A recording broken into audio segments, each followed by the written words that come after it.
Et dire, ils allons à Bruxelles écouter le Premier ministre, justement. Moi, ça va très bien, la preuve. Est-ce que je peux dire quelques mots avant de me précipiter pour répondre à vos questions? Vous étiez prête? Moi aussi, je suis prêt. Donc, merci beaucoup d'être là, un peu dans le froid. Je suis très content de vous retrouver, en tout cas de trouver des visages connus, et de me retrouver à Bruxelles, devant ce bâtiment du Berlaymont où j'ai eu l'occasion de travailler pendant près de 15 ans. Et donc d'avoir ces entretiens dans le cadre de visites de travail, et c'est la première depuis que je suis Premier ministre, et il y en aura beaucoup d'autres, parce qu'il y a tellement de sujets, d'aspects, de dimensions de l'action d'un gouvernement, enfin du gouvernement de la France que je dirige, qui sont concernés, impactés, solidaires des politiques européennes. Et donc il y aura beaucoup d'autres visites, comme d'ailleurs, je le dis en présence du ministre de l'Europe, qui est à mes côtés. Il y aura du côté du gouvernement une grande attention, une grande présence ici à Bruxelles, à la fois auprès des nouveaux commissaires qui vont prendre leurs fonctions, je l'espère le plus tôt possible, auprès du Parlement européen, et puis aussi dans chaque pays auprès des gouvernements des 26 États membres. J'ai eu l'occasion de rencontrer cet après-midi le vice-président Dombrovskis, que je connais bien, et puis également M. Gentiloni. Et enfin, à l'instant, Ursula von der Leyen, que j'étais très heureux de retrouver. Qu'est-ce qu'on s'est dit sur les grandes politiques de la Commission, qui sont à l'agenda d'Ursula von der Leyen? Il y a naturellement l'enjeu majeur de la compétitivité de l'économie européenne, de la mise en route de la suite donnée par la Commission, par le Parlement, par les États membres aux conclusions, aux propositions du rapport Draghi, du rapport Letta, qui sont très importantes. C'est un premier point que nous avons évoqué. Le deuxième point est celui de la simplification. C'est aussi un grand point à l'agenda de la présidente, et c'est un grand point majeur à l'agenda du gouvernement français, que celui de la simplification. Stopper l'inflation normative, pour l'agriculture, pour les agriculteurs, mais aussi pour beaucoup d'entreprises, grandes et petites ou moyennes, qui sont impactées par des normes souvent insupportables. Le troisième point que j'aimerais évoquer, c'est celui du Mercosur. J'ai dit à la présidente que dans les conditions actuelles, cet accord n'est pas acceptable par la France, et il ne le sera pas. Enfin, nous avons évoqué d'autres sujets, comme celui du budget, évidemment. Pourquoi? Parce que nous sommes, dans notre pays, engagés dans un souci de souveraineté qu'il faut bien comprendre et expliquer. Moins on a de dettes, plus on est souverain. Nous avons trop de dettes qui nous rendent dépendants.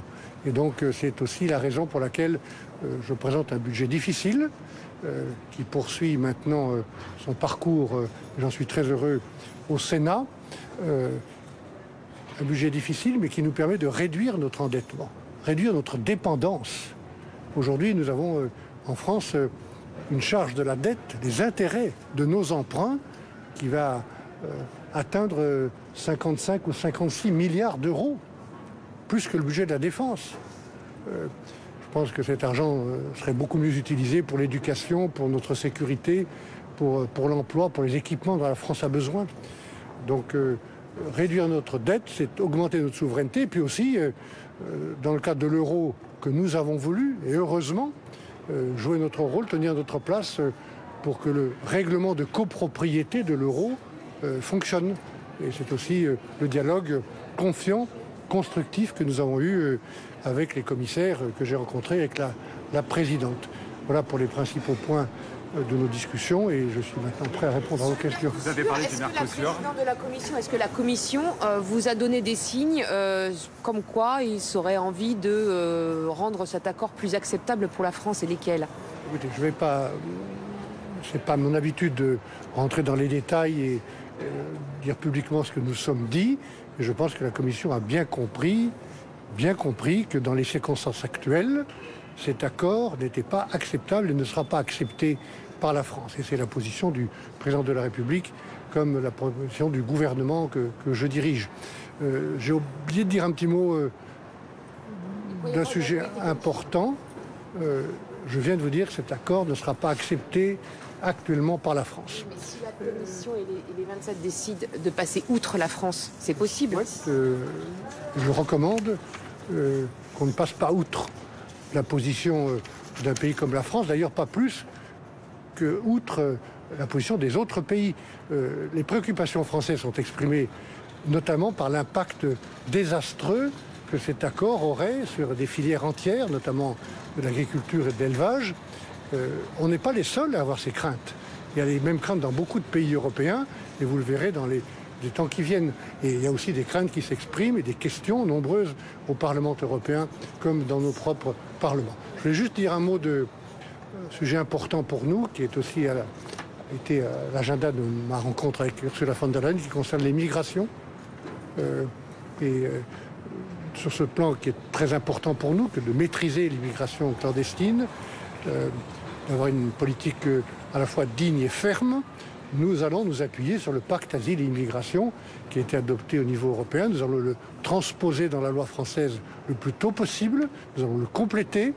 Il y a un souci qui est celui de maîtriser cette migration et ces migrations, de compléter aussi au niveau européen par la directive retour que la présidente, et je l'ai remerciée, a décidé de réouvrir, et puis d'avoir un dialogue extrêmement clair et constructif, je l'espère, avec les pays de transit ou de départ. Et donc, de ce point de vue-là aussi, le levier européen est extrêmement important. Monsieur Barnier, Elon Musk a rejoint officiellement le gouvernement de Trump. Est-ce que Elon Musk est une bonne nouvelle pour la France et pour l'Europe? Vous n'imaginez pas que je vais faire des commentaires sur la composition du gouvernement américain. Ce qui m'intéresse, c'est un danger pour l'Europe et pour la France, Elon Musk. Mais je ne vais pas faire de procès d'intention. Vos collègues vous demandent de pousser un peu. Tout le monde me demande de me pousser. Qu'est-ce que je dois faire? Non, mais vous prenez trop de place, c'est ça la question. Donc je ne vais pas faire de... Oui, mais je suis en direct, ça n'empêche pas de vous dire que je ne vais pas faire de commentaires sur la composition du gouvernement américain. Nous prenons acte du vote populaire et souverain des citoyens américains. Nous le respectons. Ce qui m'importe, c'est ce qui se fait. Ce que M. Musk va faire, ce que le président Trump va faire, une fois en fonction, vis-à-vis de l'Europe, qui a toujours été allié des États-Unis dans le cadre de l'Alliance Atlantique et avec laquelle nous avons toujours eu un dialogue constructif, même s'il a été rigoureux, sans complaisance. Donc sur le plan commercial, sur le plan de la défense, la sécurité, ce qui intéressera évidemment le président Emmanuel Macron, qui sera en dialogue régulier, qui a déjà été en dialogue depuis son élection avec le président Trump, c'est qu'est-ce que sera la politique américaine pendant les 4 ans qui viennent. Vous avez parlé de la colère des agriculteurs qui est de retour. Il y a aussi la colère à la SNCF. Il y a les plans sociaux avec la hausse du chômage. Est-ce que vous redoutez une coagulation des colères en France? Et nous sommes très attentifs à ces colères, à ces souffrances. Je pense notamment à l'agriculture et aux agricultrices et aux agriculteurs que je connais, que je respecte. Donc nous avons, avec Annie Genevard, la ministre en charge de l'agriculture et de la souveraineté alimentaire, apporté des réponses. Nous tenons chacune des promesses, chacun des engagements pris l'année dernière, cette année en janvier, après la crise, sur le plan notamment du contrôle unique, de l'ensemble des mesures qui ont été annoncées. Le budget tient les engagements. J'ai même complété ce budget pour faire face à la conjoncture très grave des crises sanitaires, notamment la fièvre catarrhale bovine. Nous allons compléter ces mesures dans les jours qui viennent. Et nous sommes en solidarité avec le monde agricole sur cette question qui inquiète beaucoup, à juste titre, qui est celle du Mercosur. Qu'est-ce qui pourrait rendre le Mercosur plus acceptable pour la France? Peut-être un fonds de compensation pour les agriculteurs? Non, il ne s'agit pas de mettre des rustines ou de compenser. Il s'agit de ne pas accepter des mesures qui vont détruire des filières entières de l'économie européenne. Et vous ne pouvez pas expliquer, ni en France ni dans d'autres pays, que l'Union européenne, au titre d'une politique commerciale que nous connaissons bien et qui devrait d'ailleurs probablement être reconsidérée quand on regarde ce qui se passe dans le reste du monde sur le plan des mêmes accords de commerce, détruisent des pans entiers de l'économie de plusieurs pays. C'est pas acceptable, c'est pas justifiable. Nous voulons, moi je suis partisan du commerce, mais free and fair, je l'ai souvent dit, libre et équitable. Vous avez appelé ce matin une candidature commune de la droite et du centre pour la prochaine présidentielle. Vous vous projetez déjà? Qui vous a dit que j'avais dit ça? Vous avez rencontré des parlementaires. Oui, mais qui vous a dit que j'avais dit ça? Je vais vous donner mes sources. Non, mais ce sont des sources inexactes. Je n'ai pas dit ça.